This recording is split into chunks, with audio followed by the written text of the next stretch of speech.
amable auditorio de nuestra frecuencia universitaria, de nuestra televisión universitaria TV UAC, les doy la más cordial bienvenida a nuestro programa Querétaro, Historia y Leyenda. Su servidor, el maestro Cristian Martín Padilla Vega, y hoy estamos en un programa realmente de lujo porque contamos con un invitado que es una institución en Querétaro, el maestro Eduardo Rabel Urbiola, quien ha sido cronista de la Delegación Centro Histórico, ha trabajado con los últimos 4 cronistas en Querétaro, y estamos hablando desde nuestro ex rector Guadalupe Ramírez Álvarez hasta recientemente fallecido el querido doctor Andrés Garrido del Toral, además de tener descubrimientos muy importantes que han abonado a la historia queretana, como el de que el himno nacional mexicano fue estrenado aquí en nuestra ciudad antes de la Ciudad de México. Entonces estamos muy contentos de contar el día de hoy con el maestro Eduardo que nos acompaña en este programa de Querétaro, Historia y Leyenda. Maestro Eduardo Rabel Urbiola, bienvenido. Muchas gracias, buenos días. A tus órdenes, ¿de qué dices que platiquemos ahora? Gracias. Imagínense todos los temas que tendríamos. Seguramente vamos a estar molestando a nuestro querido cronista para que nos acompañen en más programas, pero el día de hoy, aprovechando, maestro, que estamos en este lugar antes emblemático, el tiempo ha ido quitando un poquito esta tradición de este árbol de la amistad y su significado, y además en tiempos navideños, yo recuerdo desde niño, pues era adornado conforme a la época. Entonces, en esta ocasión, maestro, me encantaría que platicáramos sobre algunas leyendas y tradiciones de la Navidad, de las Navidades queretanas. Bueno, espero no alargarme mucho, pero sí quiero conversar, platicarles, comentar el tema. Veamos, primeramente por partes. La Navidad llega a nuestro continente en las naves de Colón. Él fue el que trae la Navidad, desembarca justamente en diciembre, la primera ocasión, y de ahí en adelante ya vendría celebrándose esta festividad. Y digo con celebrando porque cada quien lo hizo a su manera. En aquellos días los franciscanos hacían algo, los agustinos se comportaron de otra forma, y ya llegué en este momento a lo que es ya Nueva España. Ya existe lo que conoceremos más adelante como toda esta zona de Nueva España, que antes eran diferentes reinos, que era el de Nueva España, el de Nueva Galicia, el de Nueva Santander, que después se formaron en uno solo. Ahora bien, las costumbres de festejar Navidad eran distintas. Sí, gracias a San Francisco, con la representación del Belén, sí, en Italia primeramente, se fue haciendo poco a poco por toda Europa durante la Edad Media, y bueno, aún cuando los españoles ya estaban asentados aquí, no había todo eso en México. Poco a poco los franciscanos insistieron en que había que hacer la representación, pero aquí se llamó nacimiento, no Belén. Hubo quien dijo el portal de Belén. Sí, eso es cierto, el portal de Belén, que tampoco era un portal. La verdad es que habría que hablar algo al respecto, pero más adelante. Y resulta que llega a Querétaro también, pero no en 1531-35, es hasta casi inicios de los 1600, cuando ya se está celebrando la Navidad de una forma casi como la conocemos ahora, con algunas diferencias, y voy a referirme a ellas. Ejemplo, ya había representaciones gráficas de José, María y el niño, ya desde luego que siempre hubo ángeles para el altar, y ya le habían agregado algunos pastores. Posteriormente vendrían los reyes, que si 3, que si 6, que si 12, que si 4, bueno, el número no vamos a aclararlo ahora, pero sí, los reyes magos. Y junto con ello, nuestra flor de Nochebuena, única en el mundo por sus características. Ahora, por otras razones, ya no la ven como mexicana, pero es nativa de México y, para ser precisos, de Guerrero. Maestro, una pregunta, que adelante. Si me permite. Sí, seguro. Esto de los franciscanos, pues, de este culto, pues, al nacimiento, fue, digámoslo, alguna forma estratégica o la búsqueda de poder inculcar en los nativos el amor al niño Dios, O sea, va por ahí, por ese sentido, porque recuerdo ahorita un poema de un fraile franciscano de apellido Cortés, no recuerdo ahorita el nombre, que hablaba: niño siendo Dios, hombre ya por mí, si yo os ofendí, ¿quién os forzó a vos a morir por mí? Y esa representación pues del nacimiento era de alguna forma inculcar el amor al niño Dios. Vamos a decirlo claramente. La representación de Francisco lo hace para conmemorar y recordar. Esa es la clave. En cuanto a hacerlo acá, todo era válido para la evangelización, todo. Sí. Y desde luego que la representación del nacimiento del Divino Salvador no podía quedar atrás. En ese orden de ideas, tomando sí parte, pero lo primero que hubo antes de esa representación fueron las posadas, y era a la que me quería referir. Las posadas nacen porque el nacimiento de Jesús se conmemoraba con los 9 rosarios previos, a partir del día 16 de diciembre hasta el 24 del último. Esos son los 9 rosarios. Pero resulta que los nativos no eran muy afectos a rezar, había que atraerlos. Entonces pidió la autorización del Papa Sixto V para que autorizara misas de aguinaldo. Es decir, misas más alegres, más festivas, con toda la solemnidad y seriedad del canto llano, pero que de repente hubiera alguna profusión, alguna alegría, y dijeron: haz tu misa normal, ahí no puedes cambiar nada, pero fuera, en el patio de tu convento, invítalos a conmemorar de alguna otra forma. Es donde nacen las posadas, tanto el cántico que conocemos como el romper la piñata. Eso es clásico. 16. Hablamos ya de 1525-37 en San Agustín a Colman. Ah, no, pero acá en Querétaro. En Querétaro llegan ya después, dicen: es que hay esto, es que hay otro, vamos a hacerlo, pero las costumbres obligaban o ayudaban, mejor dicho, a olvidar esas cuestiones, y ay, se nos pasó el próximo año y el próximo, hasta que por fin, ahora sí me preví todo esto, y aquí tengo ya el cántaro para hacer la piñata, ya tengo aquí, conseguí el papel para adornarla. No necesariamente lo que conocemos con papel de China, que sí, probablemente ya existía, no lo he investigado esto, pero sí se podían pintar, se podían decorar.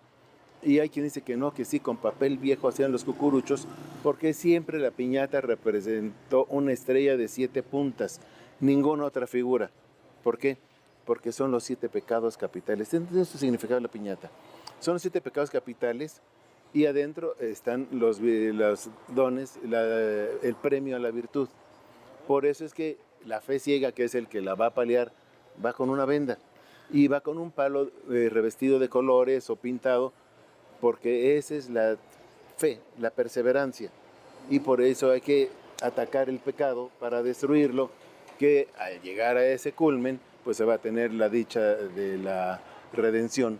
Y por ello es la misa de aguinaldo, que eran, sí, las piñatas. Ahora la piñata ha variado y se hace de una forma muy distinta, no quiero entrar en esos detalles, pero sí quiero referirme poco a poco ya a nuestro tema. Se van desarrollando la representación gráfica o representación de bulto con esculturas muy famosas, las que se hicieron en Salamanca y en Puebla, de cera, pequeñitas, desde no más de 1,5 centímetros de altura hasta unas en tamaño natural, otras ya talladas en madera, y hay polícroma a veces, otras no polícroma, en fin. El gusto es distinto, pero si estuvieron haciendo ya estas imágenes propias de, sobre todo, Jesús, María y José. Y la representación del papel pintado con roca, como si fueran rocas, que no se pueden meter propiamente dicho, pero sí las simulan muy bien, sí se hacen como debe ser. Y más adelante llega el momento en que ya llegan la iluminación. Antes eran velas no muy cerca porque podían provocar algún incendio, que sí llegó a darse. Pero más adelante, bueno, busca la forma de que llegue nada más la luz. No faltó quien consiguió algo claro, algo metálico, que reflejara y hacer lo que conocemos como un reflector. Y así llegar por fin a lo que tenemos hoy. Pero resulta que Querétaro había vivido, sí, ya estoy hablando más de 400 años de vida. Y decía, bueno, ¿y qué tenemos nosotros para el mundo? Independientemente de aspectos históricos, que es la fama queretana, la historia patria y de influencia inclusive hasta la índole universal. Pero, ¿qué había en estos aspectos? En alguna ocasión, y ahora sí debo referirme al primer cronista con el que trabajé, el licenciado José Guadalupe Ramírez Álvarez hizo un viaje al oriente. Recorrió Japón, China, Taiwán, Filipinas, pero en Japón me platicaba él: mira, Eduardo, encontré en aquellos días algo que me llamó profundamente la atención. No me acuerdo exactamente si en Nagasaki o en Hiroshima, pero creo que es en el primero. Hay una campana, pende, enorme la campana, dice, yo creo que debe de medir unos 2.20, 2.50 de altura, pero no tiene badajo. Para hacerla sonar la gente sube y está como péndulo una viga que la golpea. Y es una viga que al tañer la campana la hace sonar llamando a la paz. Esa campana que para muchos les ha llamado la atención, ese llamado a la paz que a veces se escucha y a veces no y demás, me quedó bulliendo la idea y dije, algo así convendría en Querétaro. Ocurrió que por aquellos días el gobernador era el arquitecto Antonio Calzada, Sí. Urquiza. Con quien se funda precisamente esa... Eso hoy, permíteme, no te me adelantes. Sí, perdón, maestro. Ellos llevan muy buena amistad. Sí, Y claro. le dice el arquitecto al licenciado, oye Lupe, necesitamos hacer algo que llame más a Querétaro. Debo decir que este árbol, esta araucaria, que llegó por un verdadero regalo a Querétaro, se iluminaba profusamente. Resulta que en una ocasión, como un gesto de buena voluntad, Australia le regaló a México varios árboles. Okay. Australia. Ajá. Entre ellos le regaló este árbol. Digo Australia porque la araucaria chilena es distinta. Hay dos variedades. Este es de tipo australiano. Y dijo, oye, te regalo estos árboles como gesto de buena voluntad. Mira, se llaman araucarias, sus hojas son muy singulares, crecen muy altos. Hay quien las confunde con pinos y no son pinos, pero su forma afecta. Pero siémbralas, te regalo estas. Hubo quien dijo, yo quiero para mi casa, y por eso en una casa particular ubicada en la Universidad Concorregidora hay 3 que son hermanitas casi, pero de años después. Esta es de las originales que llegaron junto con la que está en Plaza de Armas. Había otra por acá atrás que se secó y sucedió que llegada de las araucarias a una altura dijeron, vamos a adornarla como se acostumbra en México a hacer arbolitos. Y es otro segundo paréntesis que hago. Sí. El árbol de Navidad llega a nosotros como tal, como un adorno navideño, gracias a Maximiliano de Habsburgo. Okay. En Europa es muy común adornar el árbol por la tradición de sus dioses. El dios Frey, friolento, se ocultaba en el tronco del árbol. Y su hermana, Freya, le arrimaba fuego para que estuviera caliente y alimentos. Los primeros adornos de los árboles eran frutos o trozos de carne o algún pescado, cosa parecida. Al tiempo no era bonito ver eso, por supuesto. Pero llegó un momento en que el duque de Baviera dijo, no me gusta esto, hágase de otra forma.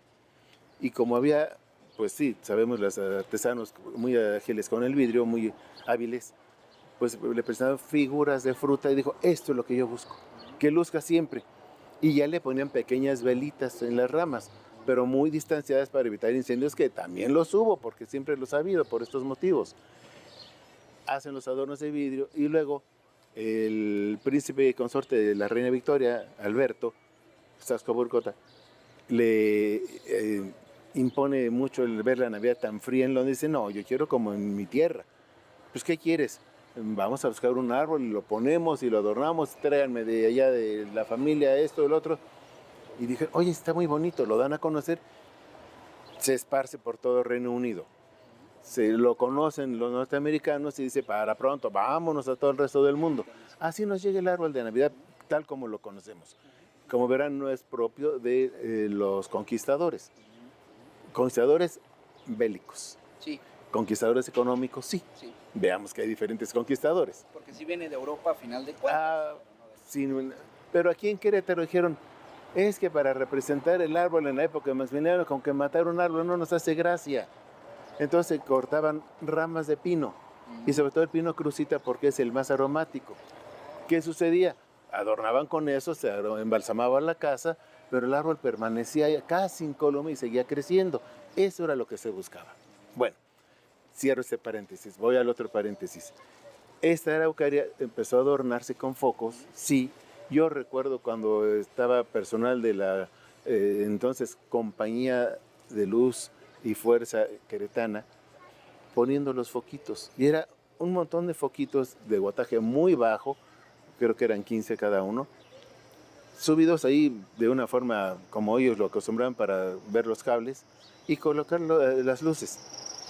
Quiero comentar, porque esto sí es un hecho, que desde lo que es la Cuesta China Nueva, de la carretera nueva, y hablo ya del año 65-66, se veía este árbol iluminado en estos días, ¿sí? Y se veía muy amarillo porque había el color amarillo es el que termina predominando, aunque hubiera amarillos, rojos, azules, verdes, blancos, el amarillo predominaba. Y después iluminaron también el que está en Plaza de Armas y se veían los dos muy bonitos desde la carretera. Pero se afectó el calor afectó al árbol. Decían que se estaba secando por subirse, por el calor, tan misericordia, que dijeron ya no se ilumine. Vienen esos días, cierro este paréntesis, ya no tengo ninguno, en que hablan, Eliseo Ramírez habla con el crédito Calzado Urquiza y le dice el maestro Ramírez, mira Toño, hace poco fui a Japón y me encontré con esto.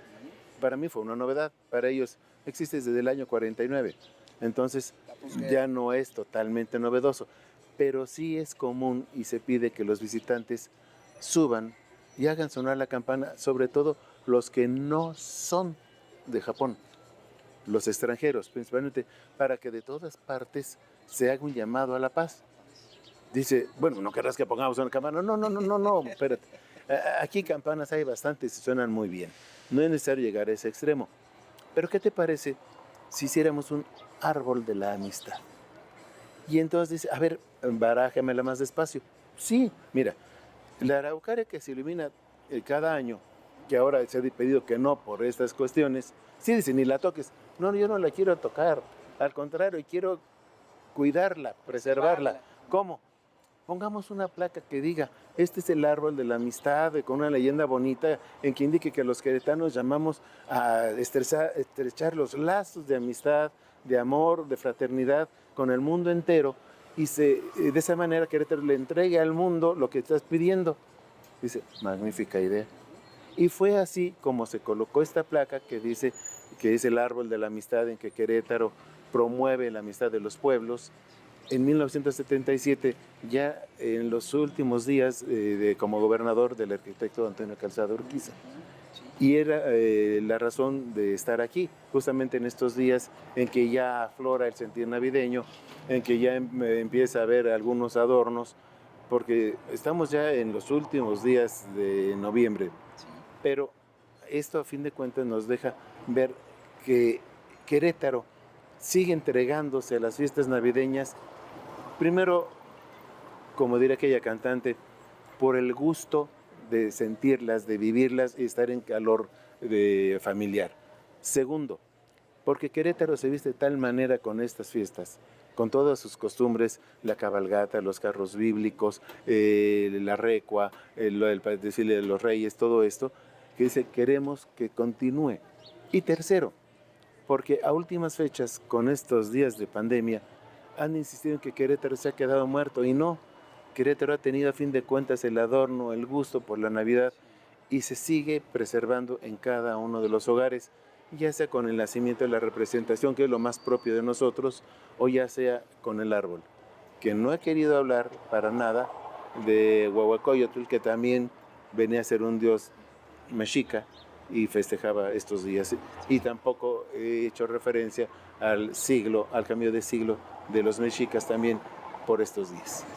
Maestro, un gustazo trabajar con usted. El tiempo en televisión siempre se nos hace súper corto. Protervo. Y más con personajes tan interesantes en nuestra vida histórica queretana como es usted.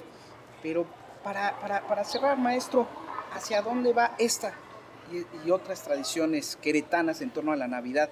¿Hacia dónde ve usted como cronista? ¿Hacia dónde va? A que las estamos inculcando en nuestras familias, en nuestros amigos y sobre todo en la gente que viene de fuera a radicarse.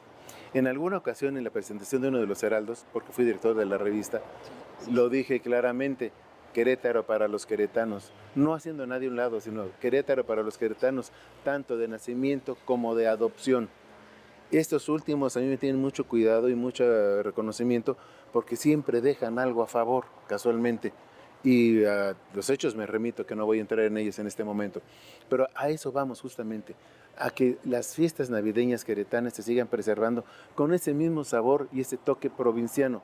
Porque Querétaro podrá ser la metrópoli que se quiere en este momento, pero en estos momentos, en este sentir, sigue siendo provinciana totalmente la gente queretana. Claro, claro. Y para muestra un botón, nuestro fundador del programa, el maestro Jesús Reyes Bustos, pues es un queretano por adopción, pero precisamente pues, se ha hecho a esta provincia, ¿no?